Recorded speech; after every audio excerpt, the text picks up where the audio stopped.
works so hard he can skip into his seat. The second you think you made it, the second you think you're in the clear, the second you think everything. Can you tell me why you smoke marijuana? I don't really know. Do you mean, do I think it's part of my act of rebelling against the older generation? Well, what I mean is, do you smoke it because anywhere from 50 to 80% of your friends do it? No, I enjoy smoking marijuana. It's relaxing. It's at the same time a stimulant. It fits with the vibes that generate between groups of people, if there are groups of people, and the individual with surroundings. But you can fit in with everything. You can see different things. You can see a glass of water as something besides a glass of water. You can see the reflection. It adds, when you're high, it adds to just normal day experiences. Did you smoke it before you came to Vietnam? Yes, I started smoking while I was in college. And can you remember what prompted you to start smoking then? Curiosity more than anything. I had some friends that I knew smoked, and one night it just circumstances prompted me to join in with them, and I tried it, and I liked it. It wasn't like I expected, because I was still in this fetish of the heroin type movies we saw in high school. Anyone who smoked marijuana, it was coincided with everything. I was surprised that I didn't wake up the next morning craving a joint. Experience. Do you find it easier to get marijuana in Vietnam than you did back at college? It's just like buying a loaf of bread over here. I mean, if you don't have it, or if you're broke, and you have some friends that smoke, it's just taken for granted, more or less, that someone comes to see you or drops in. You offer them a joint, and it's if you know that they're a hit, they smoke. There's no problem getting it. If you're broke, but someone will offer you some, and you in turn do the same thing. How do you feel about being high in a potentially dangerous area like Vietnam, when rocket attacks could come any day or any night? When I first got in the country, I experienced the initial shock of listening to odd noises out in the night, and it didn't affect me. I was high. I understood what it was. I was rational with myself and the surroundings. I didn't go off the deep end. I didn't imagine anything happening to me. I felt that I had the situation at hand, that if anything did happen, it wouldn't be too difficult for me to react. Would you prefer to be high than low? I don't think so. So many things could happen. I mean, it's a stimulant, but I don't know if I would recognize all the capable dangers. It's hard to say. I don't know. What do you think about the military harshness in their laws toward marijuana users of their own people, the military? Do you think they're harsh, or do you think they're rather lenient? What can I say? I'm a hit. I enjoy marijuana. I think any law that is restrictive to marijuana is wrong for me personally, and many of my friends, and I know there are a very many number of people smoking marijuana. I don't condone hard drugs. I think more often than not, hard drugs lead to acts of violence to yourself or other people, or marijuana doesn't.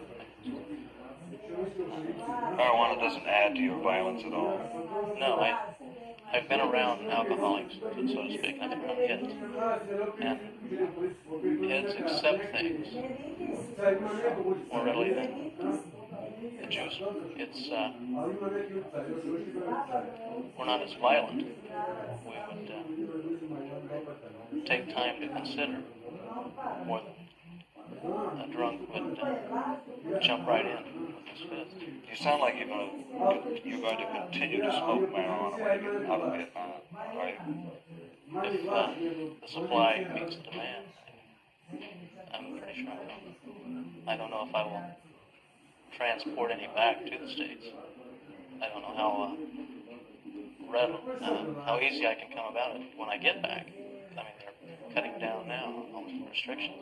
I don't know if it'll be there as plentiful as it is here. Is it difficult to ship stuff back to yourself?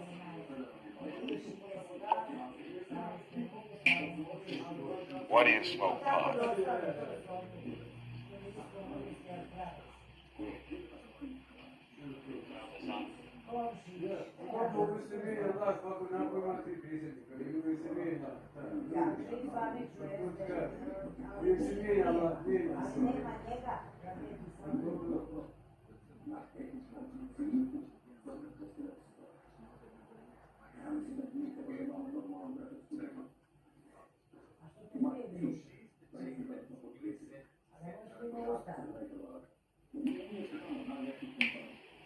You spoke of the authorities. Do you think the military laws governing the smoking or possession of marijuana in Vietnam or elsewhere are too harsh? I believe the military laws are much more realistic compared to the civilian laws in that they differentiate between the drugs, between LSD, heroin, and marijuana. Marijuana is recognized by the military as not as dangerous as these other two drugs. Now, I think that is a major step toward coming to a real outlook on what the problem really is. Will you smoke marijuana when you go back to the United States? Yes, I will. Do your parents know you smoke marijuana? They don't know I smoke marijuana.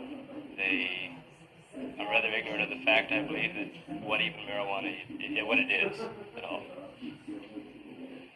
Tell me, what do you think of being under the influence of marijuana in a combat zone? Do you think it would have any effect, any detrimental effect, in meeting eyeball to eyeball with the North Vietnamese or the Viet Cong? Well, I haven't been in combat, so I couldn't speak from experience. But from my experience from being high before and being drunk, I would rather fight an enemy high than what I would under the influence of alcohol. Alcohol, I would be completely useless, I believe. But under the influence of marijuana, I could cope much better with reality. Are you eligible to buy alcohol? I am under the rank of E6, which I cannot buy the bottles of hard liquor at the PX, but I can get hard drinks served at the bars. Which bars? Military bars? Military bars, yes, in Saigon. Does this make you feel deprived? No, I don't feel deprived. Do you drink? No, I don't. You don't drink at all? No, I don't. Is marijuana a substitute for you? Possibly so. I mean, what I meant by that is a substitute for alcohol. But since you don't drink, you don't know the I used to drink alcohol quite a bit. In fact, excessively. But now I smoke marijuana, which some people might consider excessively, but I feel that I can handle myself much better on marijuana than I can with alcohol. Do you think Vietnam is a peculiar situation in that it prompts people to smoke marijuana more than they would somewhere else? I believe so. I think Vietnam is sort of a grim reality. It's sort of removed from the reality that people think of in the world is what we consider the United States. And here there isn't as much to do. You find yourself wanting something to do. And marijuana is something new. You try it. And so many people here do. Is it an adventure for you? An adventure, a new experience. Anything new is something here. How do you assess the number of military people in Vietnam that smoke marijuana? Not in numbers, but would you say a lot or a few? I would say a liberal 50%. At least 50%. How about the young officers? Do they smoke it too? I know several, yes. There's not as many officers as enlisted men.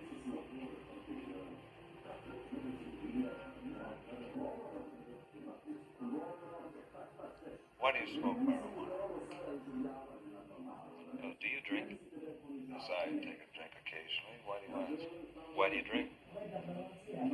I drink socially. It gives me a good feeling to drink, sometimes. Well, that's part of why I smoke marijuana. It gives me a good feeling at times, and I smoke socially. I also smoke in private. It's something that I enjoy doing. It's a release, an outlet. It's an escapism. It's something that has been available in many forms for years and years. It's something that a non-permissive society now is getting to the point that they have to recognize.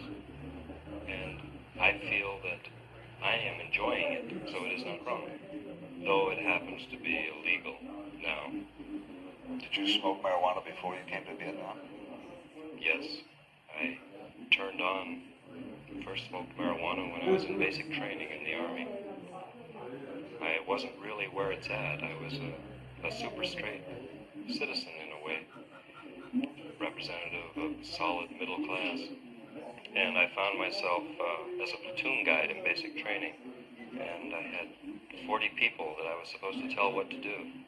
I found I wasn't telling them exactly right, and a couple of them let me know it. They told me in a kind way that I wasn't really where it's at, that I was overlooking something, and came into my room one evening and started smoking. It was marijuana. It was passed around, and about an hour later I found I had a different realization of some things. My senses had been altered in some way, and I was smoking marijuana. That was the first time. And from then until the time I came to Vietnam, it was periodical. I would smoke from time to time, finding out a little more about it, getting a little more comfortable with smoking, and realizing that there was something more to it than just an escapism, that it was something a little bigger than the occasional high you get when I would go out and drink a few beers or drinks. Do you find yourself smoking it more now here in Vietnam because we all know it's more available here than it is in the United States? Is this a factor in why you smoke it? Possibly. Because it is so easily available, of course, makes it that I am going to keep smoking if I believe in it and enjoy smoking. And it is very easily available in Vietnam, much more so than in the United States. Is it very inexpensive here? Yes, comparatively, it is, say, 4 times less expensive than what you'd have to pay in a California market. What's the quality like? I think the quality is better here. You get too much cut marijuana, different brands from Mexico in the States. You don't really know what you're smoking. Here it can be picked in front of your eyes if you desire it that way, and you know what you're getting. And you get a few exotic brands from Laos, Cambodia, and even North Vietnam. What effect do you think marijuana has on the combat effectiveness of a soldier in Vietnam? I can't really answer the question honestly because I haven't been in combat. I don't know what the difference would be. My own feeling is that marijuana doesn't affect my physical response, at least not to the point where it can be measured detrimentally. I know that if I were to drink a lot and get drunk, or high, intoxicated, slightly inebriated, that my reflexes are affected. I don't have the same response. I don't have the same control over my mind or my actions. This is on alcohol. On marijuana, grass, I can cope with just about any situation that were to come up. I have my same mental faculty.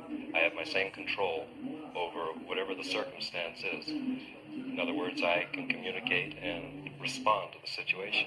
Why do you think the military holds it against you and has such stringent policies penalties toward smoking marijuana?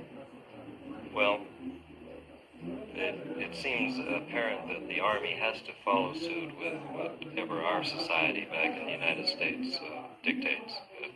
Marijuana happens to be illegal now. This is presently. It won't always be illegal.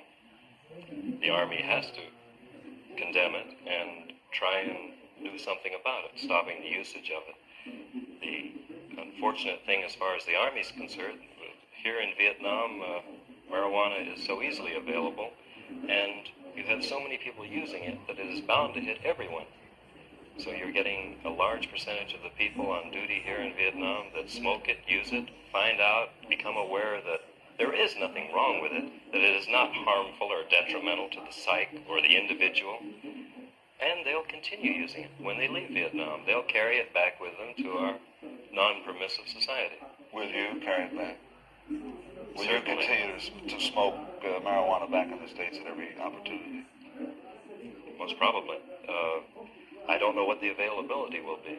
If it's not available, I'd probably be inclined to go out of my way to make it available.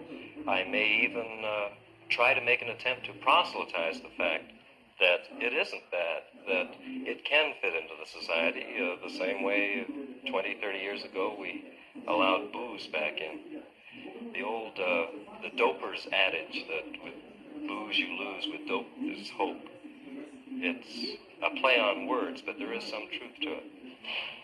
So far, no one knows that marijuana harms you in any way. My own personal belief is that it does not harm you.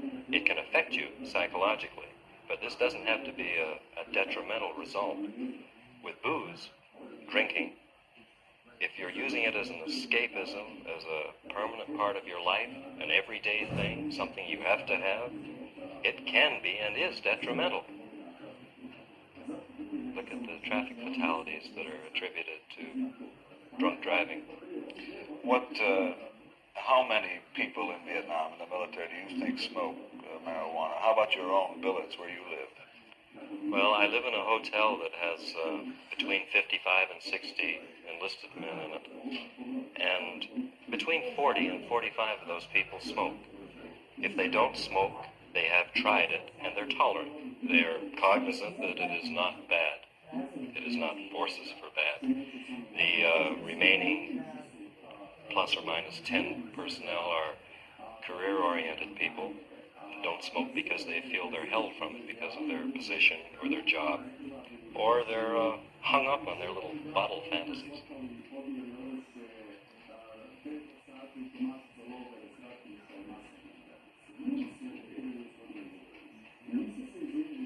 Cut, fine.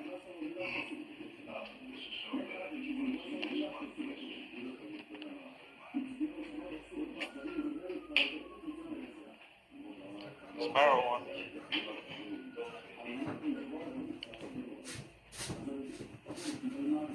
Does marijuana lead you to stronger stuff? No, marijuana doesn't lead you to stronger stuff.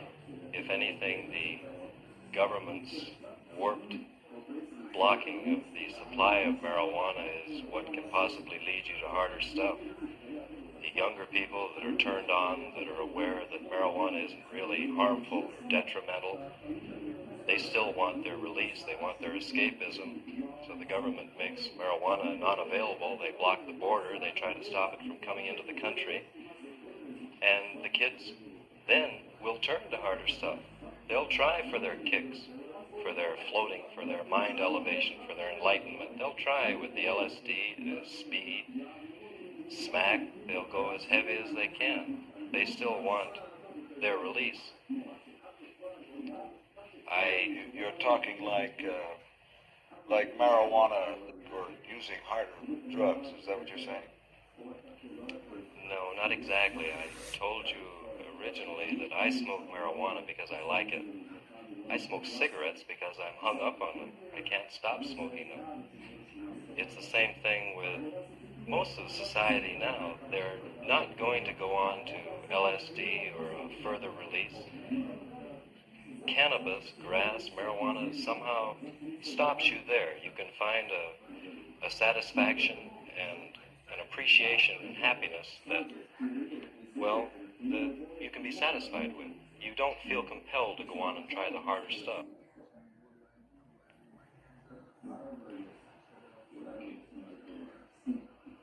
Well, today you have your adolescents from 12 years on that aren't going to believe that you can go from the harder stuff, grass. They're going to try it if the circumstance arises where there is no grass, marijuana available. certainly they're going to try LSD, speed, they're going to try anything that's available. Glue has been popular for a couple of years. Well, 20 years ago, the guy that was out smoking a cigarette behind the barn or drinking a glass of homebrew, is the homebrew when beer was legalized going to lead to scotch or bourbon necessarily? No, I don't think so. Can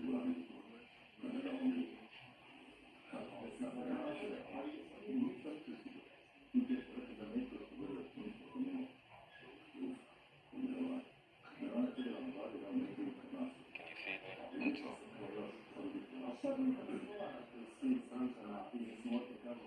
Cut it, Terry.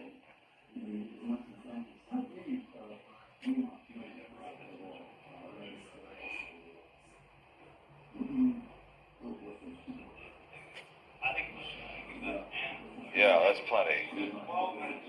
Yeah. No, I can do two on the harder stuff. I'll just let him take some cutaways. You want them? Well, grass isn't going to lead on to the harder stuff unless you have a psychological upset to start with. If that happens to be the case, grass might not be your best outlet.